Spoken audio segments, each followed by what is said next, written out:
kinamyasan tayo ng hipon. Ayan, kamyas natin. May kamatis yan sa sibuyas. May puso. At saka yung, gusto ko dito may ano eh, yung gabi. Labanos, kangkong. Ayan, okra. At saka may ating sap-sap. Ayan, sabayan natin to ng kamyas. O lalagay na natin yung kamyas. Ano ba na yung ating ugas bigas? Ayun, yung bigas natin. Yung sabaw ng pinagpugasan natin ng bigas. Ayan, pakuluan ko lang yan. Kunin na natin yung ating kamatis. Siyempre, sumunod yung ating bigas. Sumunod ang sariwa talaga yung ating kamyas. Kamyas natin, lalagay na rin natin. Maraming kamyas para hindi ka na kailangan maglagay na. O, syempre, hindi bula yung ating patis. Gusto ko yung patis. Ayan. Para mamaya kunting alat na lang ako. O, mag-i-slice na si Mapakuki. Antayin lang natin tumadurog. Tsaka natin lagay yung mga ibang ingredients. Lagay na natin yung ating gabi. Gusto ko yung madurog yung gabi. Kasi kulo naman yung ating kamyas natin. Padurog na. O, syempre, hindi mawala yung ating labanas. Saglit lang po yung ating ano natin. So, sabay na natin yung ating puso. Puso ng saging na pagmamahal. Ayan. Antayin lang natin yung maluto. Ilagay na natin ng may ibang ingredients. So, lalagay na natin yung ating ikon. Saka yung isda natin lalagay na rin. Hindi ba marami? Iba hindi na natanggalan ng palay. Hayaan mo. Makakain din yan. Sobrang dami yung ating hipon. Kunti na yung sabaw. Para masarap. Hindi mo lang kailangan lagyan ng maraming sabaw.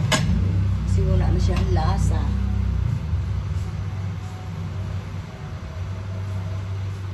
Lagyan na rin natin yung kangkong. Kasi sablit lang yung ating hipon na yan. Luto na yan. Kumulo na yung luto na rin yan. Diba? Mas maraming gulay.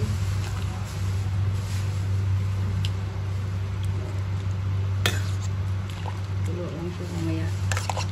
Babalikan natin. Ibabaw natin yung isda. Para mamaya pag dinampot, hindi siya maduro. Oh, sarap ng sapsap. Gusto ko to eh. Alam mo eh, gusto ko to ito pangat. So, sabi ko, okay naman, pangat din yan sa, para sinigang din siya. Kaya masarap.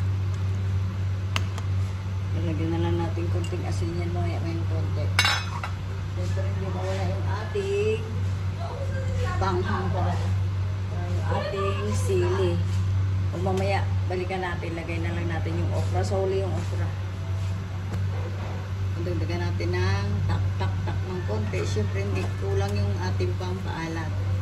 Lagyan natin ng asin. Balikan natin. Pagkakulo na yan, lalagyan na lang natin yung okra. Okay na. Yung ating sinigang sa kamyas na hipon. Lagyan na natin yung talong. Talong mo. Sarap isigang. May kasamang talong.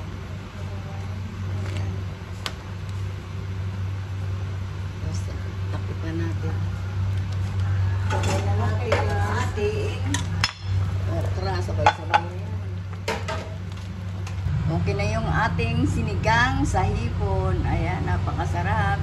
Like and subscribe kay Mapa Cooking. Thank you for watching. Thanks for nanonood kay Mapa Cooking. Ayan, nagluto tayo ng kamyas sa hipon. Hi, it's me, si Mapa Cooking. Like and subscribe. Thank you for watching. Thank you sa nanonood. Thank you sa nag-subscribe.